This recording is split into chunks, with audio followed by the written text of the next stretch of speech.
Hello, welcome to the audio lecture on Ancient Egypt. Ancient Egypt was a very sophisticated civilization with a unique style of art that's really all its own. And as a paradox, we know so much about Egypt, not because of how they lived, but really how they prepared for death.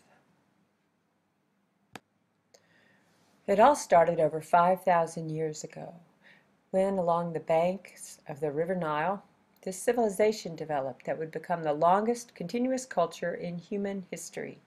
For 3,000 years, the people of Egypt lived according to the annual rhythms of the flooding Nile, which left them with rich deposits of topsoil, which they then used to grow their food. The early Egyptians built dams and irrigation canals that were quite sophisticated as they attempted to harness the river.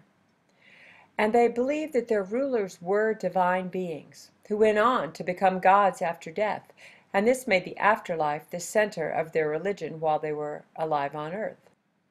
Now, as divine beings, the pharaohs were believed to be in control of natural phenomena such as floods and plagues and times of good weather. Now, this, I imagine, would have been fine when things were going well, but could have been a bit of a challenge when the flood came and wiped out the crops, or when any of those other natural disasters that one expects in the course of time happened in the ancient land.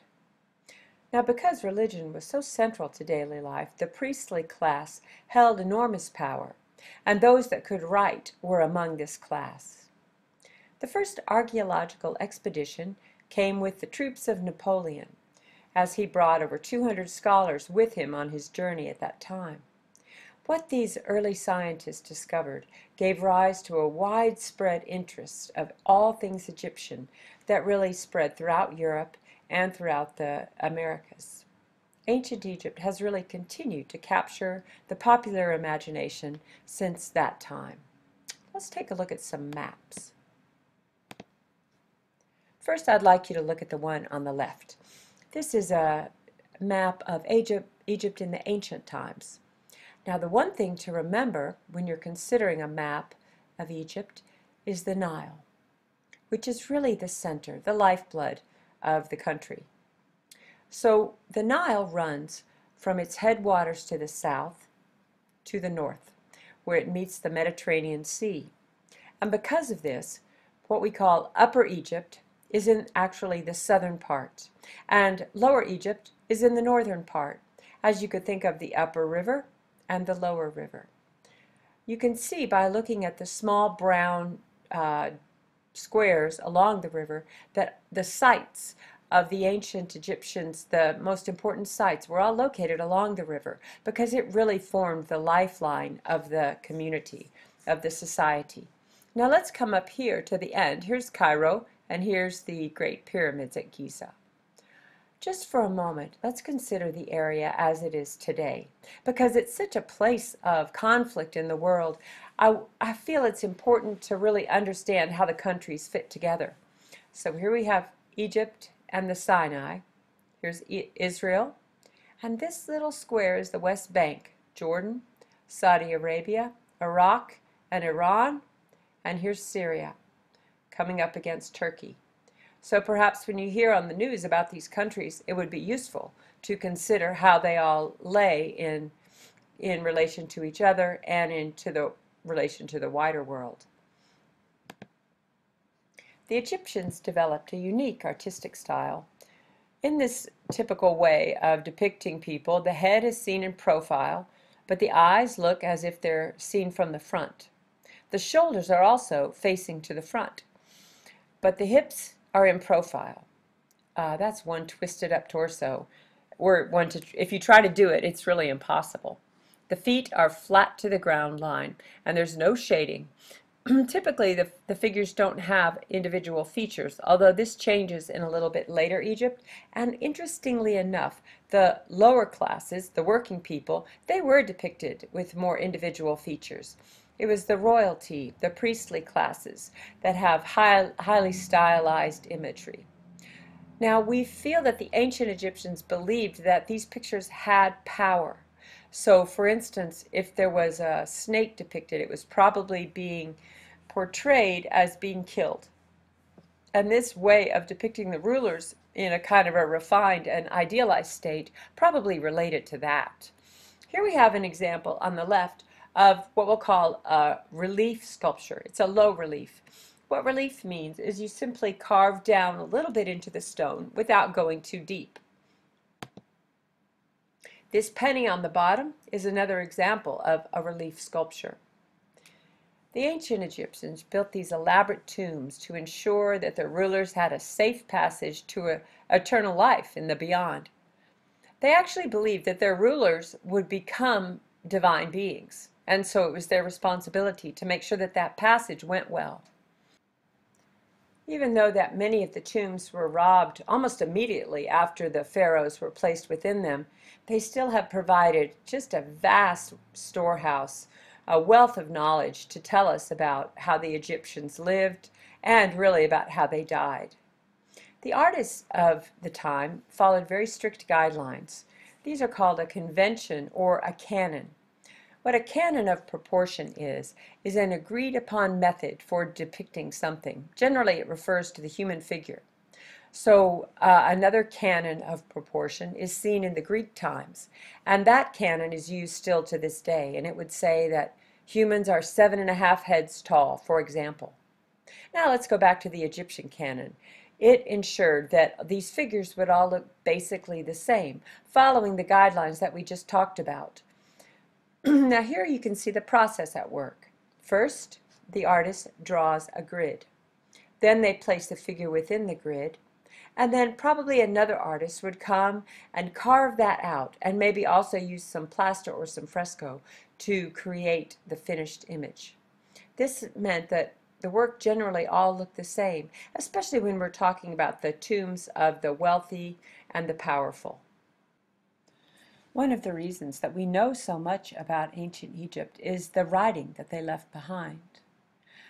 Scholars tend to believe that the origin of the writing came from ancient Mesopotamia because they also did have a script. However, it seems to be really uniquely Egyptian, as there's not very much crossover between the two writing styles. This writing developed at the time before dynastic Egypt, so sometime between 6000 and 3200, 3300 BC, this writing form was developed. Now, one of the things that's interesting about this is that the early writing was not done for practical purposes. The Egyptians believed that their writing actually made things happen. In other words, if you write it down and do a ritual over it, that will make something become true. Now, when you think about how an idea can be unformed until we actually sit down and write it down, and then it becomes more crystallized, in a way that really does make sense. The term hieroglyph is actually a Greek word, and that's used to refer to this writing. But the ancient Egyptians, they called their writing Medu Neter, and what that means is the words of God. They believed that the language was originally invented by the god Thoth, who was, he emerged brilliant, and he came up with this writing style and then passed it on to humans, who then continued to develop it. Even if the early origins were rather mystical, writing went on to serve many practical purposes. Our early record of Egyptian writing seems to be on the wall of a tomb, where it lists the grave goods that should continue to be offered to the person, the mummy in the tomb, as they go on into eternity. Now we consider these goods that they're going to need in the afterlife. Here's some examples. The image above is really lovely to me because what we see is all these activities of daily life. Now the people perhaps are in awkward kind of yoga poses to do these activities, but at least we can have an idea of what they thought of as their daily work. We have the slaughtering of a cow, the making of bread, there's an artist at work, and I'm not sure what they're doing on the other end. It looks like push-ups, but it's fascinating that we have these records of daily life that went into the graves and were preserved throughout eternity because of that. The royal tombs were filled with such models, and that was so that the deceased would have these same activities in the afterlife. With the exception of only a few minor tombs like that of Tutankhamun, most of the tombs were disturbed. They were robbed by grave robbers, although they often had secret chambers, chambers within chambers within chambers, and some of those have been discovered undisturbed. The upper classes in Egypt were depicted in that stylized fashion that we looked at a few moments ago, but the lower classes were often depicted more realistically. We see that here in the potter with the potter's wheel on the right. Now the potter's wheel was relatively new at this time. It had been invented in Mesopotamia sometime between 6000 and 4000 BC. It may also have been in use in China at this time. Now when we look at this figure, what I find fascinating is not only the level of realism when we compare it to the stylized figures that we just looked at, but also look at this added touch of showing his ribs from the back. I'm not sure if that was just an artist's flourish, or maybe this guy is really hungry, but whatever the reason, it just makes for an interesting sculpture. Here's another sculpture that's important to remember, and that's called the seated scribe. This one is one of the most famous from ancient Egypt, and it depicts the scribe who was part of the priestly class and had quite a lot of power in the culture. Scribes started to train from an early age. Now this particular piece is noteworthy because it is so realistic. We can really imagine the human being there that existed thousands of years ago and learned to write and became part of Egyptian society in that way. Most of the written records from ancient Egypt were eventually housed in the great library at Alexandria. Alexandria was a town founded in Egypt by Alexander the Great. So Alexandria and the library there came to be seen as a great center of knowledge in the ancient world. And then there's a myth that it was all burned at once, the great burning of the library. But in reality, it did suffer a fire at the hands of Julius Caesar. He was in the port and he found himself completely outnumbered by the Egyptians, so he chose to burn his ships in the harbor. And the story is that then the library caught fire from the burning of these ships. But in all probability, this great library was rebuilt, and it served as a center of knowledge for hundreds of years. But it did eventually fall to disrepair, and now most of the works are lost. What remains has been copied and recopied by scribes since that time. The boy king Tutankhamun has become really the most famous pharaoh from ancient Egypt.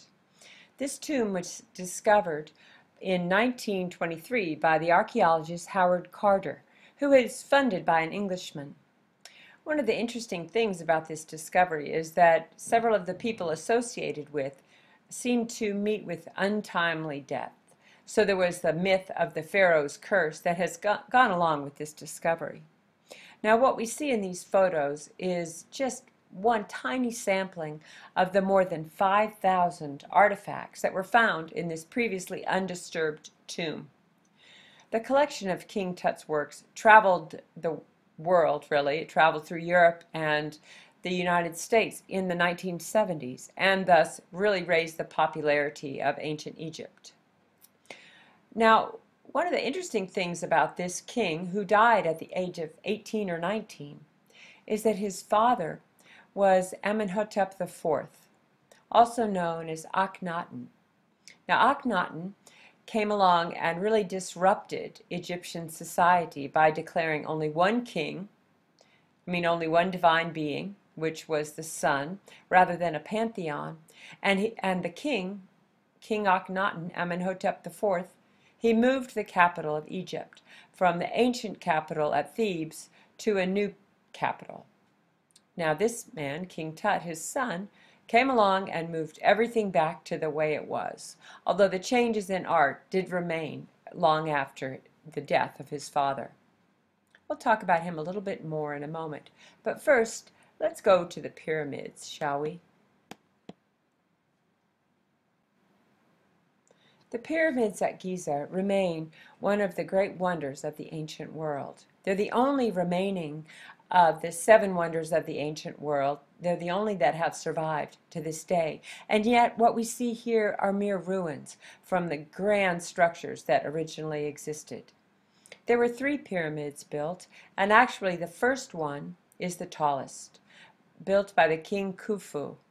It stands at 476 feet tall. Now, how these were built and a lot of the specifics about what went into them still remains a mystery, really. We do know that they're set on the points of the compass, and it's believed that the triangle shape of them represents rays to go to the sun. So these would be built in order to ensure that the kings went on into the afterlife, in a smooth fashion, and that they were well cared for. The two additional pyramids were built by the king Khafre and Menkaure. They're smaller, though, than the great original pyramid. So when a king died, his body was ferried across the Nile from the royal palace to the valley temple on the river. We see that right here. Here it was met with elaborate ceremonies, and then the body was carried along the raised causeway to another temple at the base of the pyramid. There more rituals happened, and the mummified body was laid to rest deep within the base of the pyramid in a hidden tomb. They often had false tombs and false passages to fool the grave robbers that would inevitably come. To the left we have a sculpture of Khufu's son named Khafre, and he also built a temple near his father's, although it wasn't as tall. This stone that was used to carve this sculpture is diorite, which is one of the hardest stones and very difficult to carve. That might be some of the reason that these sculptures are rather simple and seem to have a stiff quality, although the cool hardness of the diorite really adds to their appeal also. Just behind the Valley Temple, we have the Great Sphinx, and this depicts Khafre's head on the body of a lion. This massive sculpture stands 65 feet tall, and if you look closely, here's a scaffolding that will help you get the perspective. I find it fascinating that the bedrock is cut away to reveal the Sphinx, which is much like what Michelangelo did. He said, I will remove all of the stone that's not the sculpture, and then only the sculpture will remain. Well, that's what they've done here. Now, part of the Sphinx has been restored, but it's considered to be the earliest monumental Egyptian sculpture that has survived. The other photo is a historic photograph of one of the valley temples. And one thing to notice here is the method of construction, which is post and lintel. And that would be two posts on either side with a cross piece across the top, much as is used in modern building to frame in a doorway. This post and lintel construction was also used for the early Neolithic houses and is the same means that's used for almost all of the Egyptian temples.